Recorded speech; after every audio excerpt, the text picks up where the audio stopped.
Olá a todos, bem-vindos a mais uma aula aí do nosso curso de Isostática. E aí nessa aula a gente vai ver um pouquinho sobre vigas Gerber, né? Então, o que são vigas Gerber, né? Algumas aplicações e como calcular esforço, certo?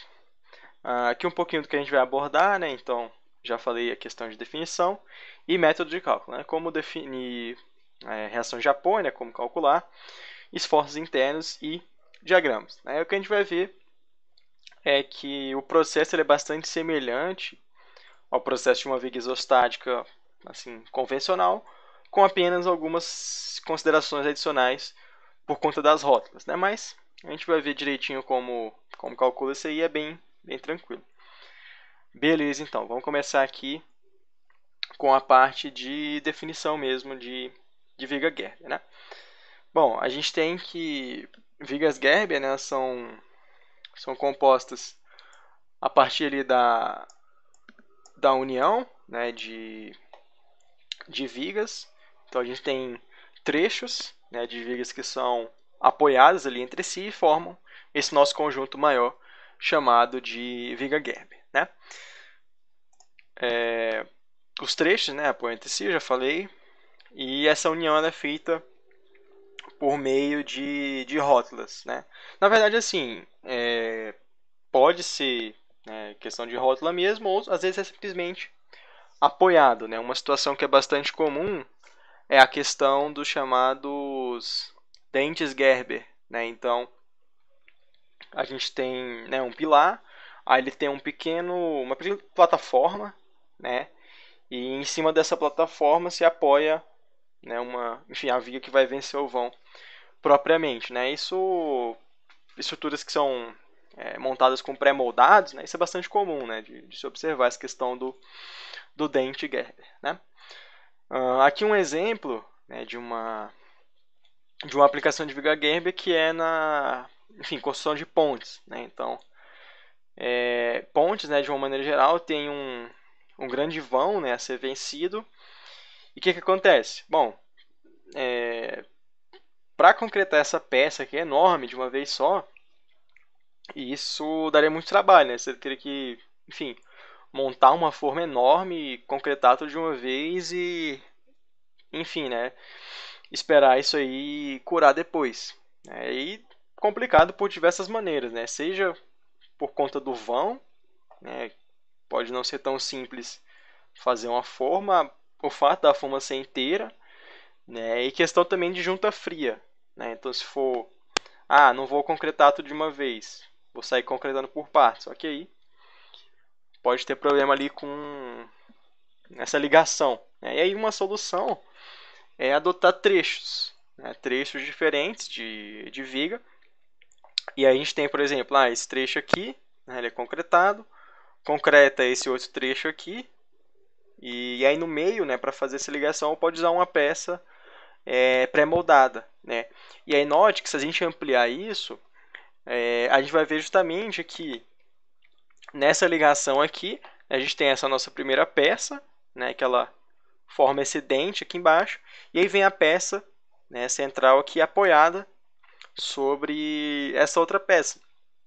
E ela forma justamente esse apoio aqui de segundo gênero, né? Ele restringe movimentações na horizontal, na vertical, mas a peça é livre para rotacionar, né? Então é justamente o comportamento de uma rótula, né? Que a gente já viu lá na parte treliça, né? Então mesma consideração aqui, certo? E aí como é que seria, né, uma representação para esse nosso exemplo? Uma possível representação, né, seria pegar aqui cada um dos pilares como, enfim, um apoio ali de primeiro e segundo gênero, né? E aqui no meio, nessa ligação, justamente colocar essas rótulas, né, que são apoios de segundo gênero, né, entre aspas, restringem duas translações, mas a rotação é livre, certo? Beleza, agora vamos entrar especificamente na parte de cálculo de esforço, certo? O que acontece? Aqui eu separei basicamente duas maneiras, né, que são os mais comuns aí. O primeiro método, né, que é o que eu vou fazer um exemplo ali depois, é o que? Separar, né, os trechos da viga Gerber. E separando isso, né, seria mais ou menos o equivalente da gente fazer uma seção. Então a gente vai separar e vai colocar no lugar, né, as reações internas que ali atuavam, né, justamente aí essas chamadas reações de apoio na rótula. Né? Então a gente vai calcular, né, porque como a gente separou os trechos, a ideia é a gente separar em trechos isostáticos ou hipostáticos, né, entre aspas. E a gente calcula. Beleza. Calculando esse equilíbrio, a gente usa princípio de ação e reação, né, para poder transmitir, né, esses esforços entre seções até chegar nos apoios externos. Né? E aí a gente calcula essas reações. E com essas reações, a gente pode usar equações da estática, enfim, relações notáveis também, que a gente já viu, e determinar esse nosso diagrama, certo? Uma outra possibilidade seria a gente partir das equações da estática, né, que, enfim, vai nos dar 3 equações, e a gente complementa essas equações a partir das rótulas. Ou seja, a gente sabe que, né, se a rótula não restringe momento, então o momento fletor, né, em todas as rótulas vai ser igual a zero. Né? Então, se o momento fletor ele é igual a zero, então isso vai nos dar N equações. Né? Para cada rótula, a gente tem essa equação adicional de que o momento na rótula ele é igual a zero. Né? Enfim, aí com isso a gente resolveria esse sistema de equações, né? Composto pelas equações da estática mais as equações de momento fletor. Só que, enfim, resolver esse sistema, principalmente na mão, né, não é uma situação muito simples. Né? Então, a gente opta por esse método aqui, que em geral costuma ser mais tranquilo de resolver. Né? Beleza, então. Aqui alguns exemplos, né, de separação dos trechos que a gente tem. Nesse caso aqui, esse trecho da esquerda, né, ele é composto por uma viga isostática, né? Então, um apoio de segundo gênero, um apoio de primeiro e esse balanço aqui. Né? E esse trecho da direita, sozinho, né, ele é um trecho hipostático, ele só tem uma reação. E o que a gente faz? Bom, a gente separa esses trechos pela rótula, chegando nessa situação aqui. Então, a gente separa, né, e para manter a compatibilidade, né, a gente tem que aplicar o esforço interno que existia naquele ponto, que no caso é uma reação horizontal e uma reação vertical em cada um dos trechos. E aí, né, voltando um pouquinho ali que eu tinha comentado, por que eu falei, né, a gente começa pelos trechos hipostáticos, assim, porque veja, se eu tentar começar pelo trecho aqui da esquerda, o que eu vou ter? Eu vou ter duas incógnitas, mais duas do apoio, mais uma desse apoio aqui. Então eu teria 5 incógnitas. Então eu teria duas incógnitas a mais do que as 3 equações da estática. Agora, se eu vier para esse trecho, eu tenho duas incógnitas aqui, mais uma incógnita, que é a reação de apoio B. Então, tomando essas 3 reações, a gente consegue resolver com as equações da estática. Mais um outro exemplo aqui, né? Agora uma viga Gerber um pouquinho maior, né? Com duas rótulas, um engaste, né? Enfim. Mesma coisa, separar os trechos em cada uma das rótulas. Então, a gente vai chegar nessa situação aqui. Esse primeiro trecho, ele é um trecho, né, que ele é isostático, sozinho, né? Um engaste e um balanço, com as duas reações da rótula. Esse trecho do meio, que ele é hipostático, né? Ele só tem essa reação, porém, né, ele tem 5 incógnitas, então eu não consigo resolver ele sozinho. Agora, nesse trecho, eu vou ter duas incógnitas mais a reação de apoio. Então, eu resolveria esse aqui, depois esse, depois esse. Né? Beleza, falei aqui bastante, expliquei e tal, mas por enquanto muito aberto. Né? Agora vamos ver um exemplo para a gente entender como é que calcula isso. Bom, temos aqui essa viga Gerber, né, com dois apoios de primeiro gênero, nas extremidades aqui, um apoio de segundo gênero aqui no meio, uma rótula, né, no meio desse vão AB e uma carga concentrada, né, e uma carga uniforme aqui. Tá? Beleza. O que a gente tem que fazer? Primeira coisa, separar os trechos. Então, separando na rótula C, a gente vai ficar com isso daqui. Esse trecho aqui, né, só com essa carga, e esse outro daqui. E aí, mesma coisa que a gente já viu. Ó, trecho da esquerda ele tem 2 incógnitas, 4, né, com as reações de apoio, 5 com o apoio D. Então, a gente tem 5 incógnitas. Não dá para resolver ainda. Vamos começar por aqui. Ó. Aqui a gente tem uma reação do apoio B, mais essas duas. Então, se a gente conseguir calcular essas duas, traz elas para cá e a gente termina de resolver, certo? Então, beleza. Vamos começar aqui. Primeiramente, esse trecho aqui. Né? Fazendo a soma de momentos no ponto C, o que a gente tem? Né? A gente vai ter a reação de apoio aqui, né? VB vezes 2,5, né? Que é essa distância. A momento gerado pela carga uniforme, né? Então, a força resultante, 1 vezes 2,5 vezes a distância daqui até o centroide. No caso, a força está aqui no meio. Então, a gente encontra que o VB ele é 1,25 tonelada-força, certo? Fazendo soma de forças verticais, né, a gente tem VC, VB e a carga uniforme. E a gente encontra, então, o VC 1,25 tonelada-força. Então, a gente tem essas duas reações. Uma outra maneira seria simplesmente aproveitar a simetria. Né?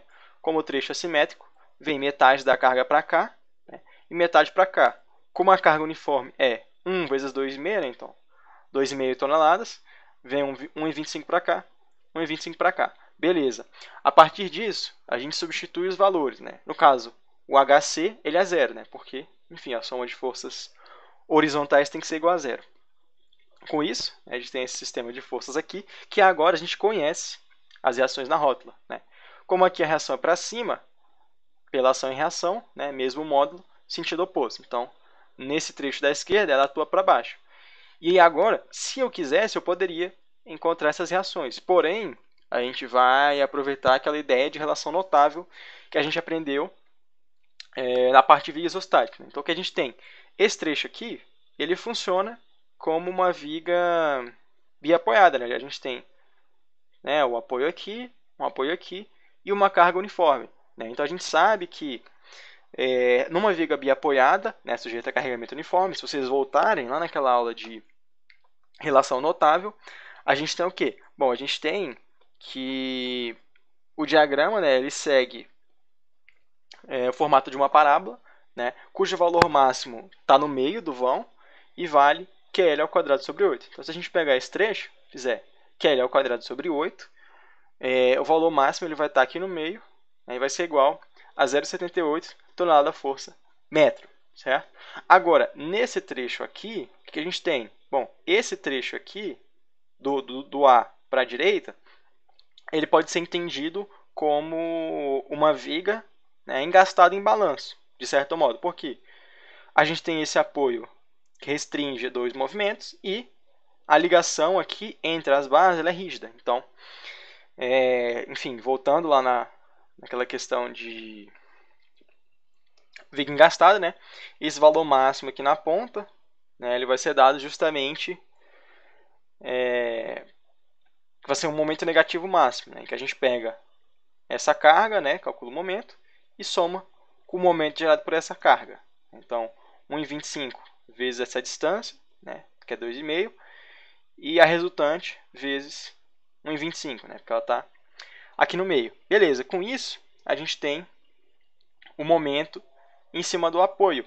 E aí, nesse trecho AD, né, por relação notável, a gente sabe que ele vai ter um formato de reta, né, porque a carga é concentrada. Plotando todo mundo isso num gráfico, no caso aqui, momento máximo aqui, se a gente só tivesse esses dois apoios, né, carga concentrada no meio do vão, né, PL sobre 4. Então, 1,5. A gente vai fazer aquela ideia de pendurar o diagrama. Então, a gente vai botar um lado no 0, o outro lado no 6,25 e aqui no meio a gente desce 1,5. A gente pendura o diagrama. Com isso, a gente chega nesse diagrama de momento vetor final aqui. Né? Então, esse trecho, ó, segue uma parábola, né, 0,78. Aqui, né, ele continua sendo uma parábola, né, porque o carregamento uniforme, né, chega num valor máximo de 6,25, né, o que seria coerente, né, com uma viga em balanço, ele sai do zero, vem até o máximo. E aqui no meio, ó, ele sai, a gente tem essa tracejada aqui até o zero, e a gente pendura o nosso triângulo a uma distância 1,5, né, fazendo a aplicação daqueles conceitos que a gente viu lá em relações notáveis, certo? Bom, então é isso. E a gente finaliza aí mais uma aula do nosso curso, né? Agradecer a atenção de vocês. Espero que tenha dado para ajudar um pouquinho na parte de Viga Gerber. Se tiver ficado alguma dúvida, né, alguma sugestão, questionamento, só mandar um e-mail para a gente, né, petinkunb@gmail.com, e compartilhe, né, com o pessoal. Deixe seu like, se inscreve no canal, né, que isso ajuda bastante a gente. E é isso aí. Muito obrigado. Até a próxima.